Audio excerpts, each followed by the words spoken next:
আমার জীবনের একটা বিষয় তারা ছিনিয়ে নিয়েছে আমার থেকে। যারা আমার স্ত্রীকে খুন করেছে আসামি 3 জন, এদের রাষ্ট্রীয় সংবিধান আইনে সর্বোচ্চ শাস্তি হোক, এটা আমার দাবি আর কি।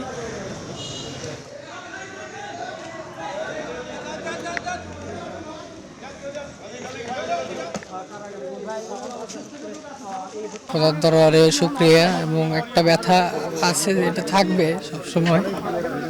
আইন শৃঙ্খলা বাহিনীর প্রতি আমার কোনো অভিযোগ নাই। তাদের সর্বোচ্চ শাস্তি মৃত্যুদণ্ড চাচ্ছি আমি, কারণ আমার জীবনের একটা বিষয় তারা ছিনিয়ে নিয়েছে আমার থেকে।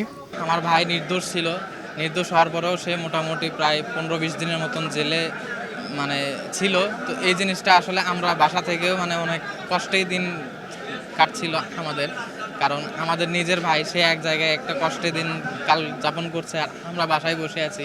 তো সেদিক থেকে তার জামিন মঞ্জুর হওয়াতে আমরা সন্তুষ্ট। আমরা এখনই কিছু পদক্ষেপে যাচ্ছি না, আপাতত আমাদের ছেলেকে আগে আমরা ঘরে নিয়ে যাই, তারপরে এই ব্যাপারে জানানো হবে। কয়েকদিন হলেই যে টেনশনে ছিলাম যে আমার ছেলে নির্দোষ, বিভিন্নভাবেই ডিবি এবং পুলিশের মাধ্যমে তদন্তের মাধ্যমে প্রকৃত রহস্য উদ্ঘাটিত হয়ে গেছে, কিন্তু আমার ছেলে হাজু তাসিরের নামে অত্যন্ত পেরেশান ছিলাম। আজকে বিজ্ঞ আদালত সঠিক বিচার করে আমার ছেলেকে জামিন মঞ্জুর করছে, এটা আমরা অত্যন্ত সন্তুষ্ট।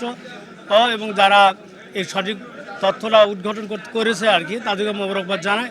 আর বিশেষ করে যারা আমার স্ত্রীকে খুন করেছে আসামি 3 জন, এদের রাষ্ট্রীয় সংবিধান আইনে সর্বোচ্চ শাস্তি হোক, এটা আমার দাবি আর কি।